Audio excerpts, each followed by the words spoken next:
Je tiens tout d'abord à remercier le cabinet du Premier ministre d'avoir fait choix de nous pour cette réalisation. Je pense que c'est la première en Haïti, vu le contexte et particulier que ce n'est pas facile, et surtout dans un temps record en 3 mois, où des fois on a dû faire de porte à porte pour trouver des matériaux. Et l'équipe de la RJ Construction s'était mis d'accord avec toute son équipe que du début à la fin, qu'il n'y avait pas de jour et de nuit. Pour nous, c'était, comme je dis souvent, de délivrer la marchandise à temps et avec la qualité requise. Donc, je suis le capitaine de l'équipe et normalement, les autres personnes, le reste ne va être là. Je tiens quand même à dire merci à tout mon staff, surtout mon directeur de projet. Et je peux dire aussi que, bon, comme à la RJ Construction, on a un tout de l'ouvrier qui porte le seau de béton ou bien des blocs à l'ingénieur qui exécute. Donc alors, on est un tout et on a pu réaliser le projet à temps. Et surtout, je ne sais pas, je sais de l'idée, des fois, dans un projet, on a un chef d'orchestre. Mais dans la réalisation de ce projet, il y a eu plusieurs chefs d'orchestre où normalement c'était mis ensemble pour réaliser le projet dans le temps voulu. Donc, merci d'avoir fait choix à nous. Et je peux vous dire, même quand ce n'était pas facile, on est déjà prêt à redémarrer notre projet demain matin. C'est avec un insigne honneur et sentiment de fierté que nous avions accueilli l'invitation qui nous avait été adressée de participer à cette œuvre gigantesque qui a consisté à la réhabilitation de ce bâtiment, en l'occurrence la villa d'accueil. L'un des plus splendides dont notre pays dispose. Nous saluons en la circonstance l'audace et l'ingéniosité du Premier ministre qui avait pris l'initiative de cette restauration qui comprend aussi d'autres structures en chantier qui complètent le projet. Au départ, il s'agissait d'un défi qu'un groupe d'entrepreneurs triés sur le volet ont été invités à relever. Nous pouvons dire aujourd'hui que le pari est gagné. L'harmonie et l'entraide qui ont régné entre les différentes entreprises qui ont ensemble collaboré au cours de l'exécution des dits travaux témoignent, s'il en était besoin, de la capacité de l'homme haïtien à bien faire les choses ensemble. Nous voulons saluer ceux-là qui nous ont fait confiance et nous pensons n'en avoir pas démérité. Aussi, au nom des responsables des entreprises, de tous les techniciens, aux ouvriers et travailleurs qui ont contribué à cette réalisation, témoignons-nous notre gratitude et notre reconnaissance au staff de la primature. 14 ans après, nous sommes ici, dans ces locaux, à l'ancienne villa d'accueil, d'une beauté ravissante, caressant les regards pour marquer le retour dans cet immeuble fraîchement rénové de tous les services de la primature. C'est avec une profonde émotion et un sentiment de renouveau que nous célébrons l'inauguration de ces nouveaux locaux qui réuniront désormais dans un espace enchanteur, adapté et convivial, notre personnel fatigué, j'en suis certain, de cette oisiveté forcée depuis environ 2 ans. Il y a lieu de reconnaître et d'admettre que le Premier ministre, son Excellence Dr Ariel Henry, appuyé par sa dynamique équipe de cabinet et du secrétariat général, ils sont ceux qui auront compris qu'un cadre de travail approprié détermine l'efficacité de l'État, tout comme la solennité et le prestige de l'État résultent dans l'image que ses dirigeants auront décidé de projeter aux citoyens.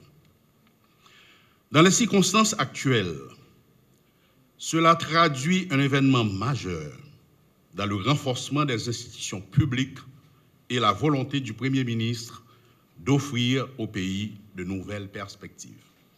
À cet effet, Monsieur le Premier ministre, nous vous disons du plus profond de notre cœur, merci d'avoir remis en vie les locaux de la villa d'accueil, longtemps entamés sans aucun aboutissement et sans aucun résultat concret. Merci pour la qualité de l'œuvre et ce joyau que vous offrez au personnel et au pays pour l'année 2024. Merci d'avoir permis à la primature de retrouver sa fierté, étant un modèle devant inspirer la bonne tenue des institutions publiques et de disposer de locaux aussi dignes que sa mission. Merci d'y avoir pensé, Monsieur le Premier ministre, parce que l'État est majestueux. Nous sommes témoins des moments de veille dont l'ensemble de l'équipe s'est donné pour s'assurer que tout est bien. Nous sommes témoins de toutes les peines dont elle s'est entourée. Des fois, très tard dans la nuit, pour un suivi scrupuleux des travaux. Chers collaborateurs, votre rigueur, votre permanence, votre sens de responsabilité nous laisse sans mots. Merci à vous tous. Nous n'allons pas citer de noms au risque d'en oublier quelques-uns, mais nous tenons à exprimer nos gratitudes envers toutes celles et tous ceux qui ont contribué à la réalisation de ce projet. Des architectes, ingénieurs, firmes aux ouvriers, spécialement tous ceux qui ont travaillé de jour et de nuit, ceux-ci même les jours fériés. Votre collaboration a été essentielle pour concrétiser cette vision commune. Nous tenons de façon particulière à remercier la CNMP, la Cour supérieure des comptes et du contentieux administratif, et surtout le ministre de l'Économie et des Finances, qui ont compris l'urgence de traiter dans la célérité les différents dossiers liés à cette œuvre magnifique. Votre collaboration exemplaire a permis la concrétisation de ce rêve partagé, symbolisant l'espoir et la renaissance. Mesdames, Messieurs, la reconstruction de ces locaux ne se limite pas à la restauration des murs et des toits, mais elle incarne un réveil de nos espoirs et de nos rêves collectifs. C'est un immense plaisir de vous accueillir ici à la Villa d'accueil. J'ai dit dans mon intervention du 1er janvier que cette année, nous allions devoir relever de très nombreux défis. Celui de transférer les services de la primature à la Villa d'accueil en était un. Quand j'ai demandé qu'on mette tout en œuvre en vue de terminer la rénovation et le réaménagement de ce bâtiment et fixer une date pour qu'on s'y installe, très entre nous, je peux vous dire qu'au fond de moi-même, je ne croyais pas vraiment qu'on y arriverait.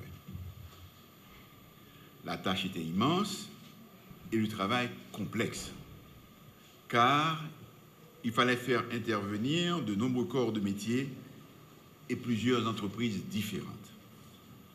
Heureusement que toute l'équipe de la primature, les membres de mon cabinet, le secrétariat général et l'administration ont bien compris ma commande et ont su motiver ceux qui avaient la responsabilité de conduire ces travaux à bonne fin. Je tiens à féliciter le ministère des Finances, la Cour supérieure des comptes et la CNMP qui ont agilisé les procédures et facilité la réalisation de ces travaux. Je saisis cette occasion pour remercier les chefs d'entreprise, les ouvriers et tous leurs collaborateurs, ingénieurs, maçons, ferrailleurs, peintres, électriciens, plombiers et autres. Je leur sais gré de cette donnée sans compter pour terminer ce chantier. Je sais qu'ils ont travaillé les jours de fête, les fins de semaine et même la nuit. Vous l'aurez constaté, il reste encore beaucoup à faire. Mais nous pouvons dire que le pari est tenu. Nous étions plutôt à l'étroit à la résidence officielle. Et cela perturbait considérablement le travail de nos collaborateurs, qui étaient de venir par petits groupes à tour de rôle. Dans les plans d'aménagement en cours d'exécution, nous aurons à la fin du mois de février prochain des espaces suffisamment appropriés pour accueillir l'ensemble du personnel de la primature qui va pouvoir travailler dans de bonnes conditions. Il va sans dire qu'après un effort pareil consenti par l'État, pour nous doter un lieu de travail aussi attrayant, nous allons demander à chacun de vous de donner le meilleur de lui-même en vue de fournir à la population les services qu'elle attend de nous. Ces lieux ont une histoire. Plusieurs chefs de gouvernement y ont travaillé dans le passé, jusqu'au dramatique tremblement de terre du 12 janvier 2024 qui a ébranlé les fondements de l'immeuble. Dieu merci, nous n'avons pas eu à déplorer ici des pertes en vie humaine. C'est donc avec plaisir et une certaine fierté que nous revenons maintenant à la villa d'accueil, un lieu prestigieux qui cadre bien avec le protocole d'État. En y installant les bureaux de la primature en ce début d'année, nous voulons lancer un signal fort pour réaffirmer pour les uns et les autres la volonté et la détermination du gouvernement à mettre en branle le processus de reconstruction des structures de l'État. Un État que nous voulons fort, un État opérant dans le cadre des institutions démocratiques, un État soucieux du respect de la règle de droit, un État au service de la population. Ceci n'est que le commencement. Il nous faut préparer l'arrivée de toutes les institutions démocratiques et leurs installations dans les locaux appropriés.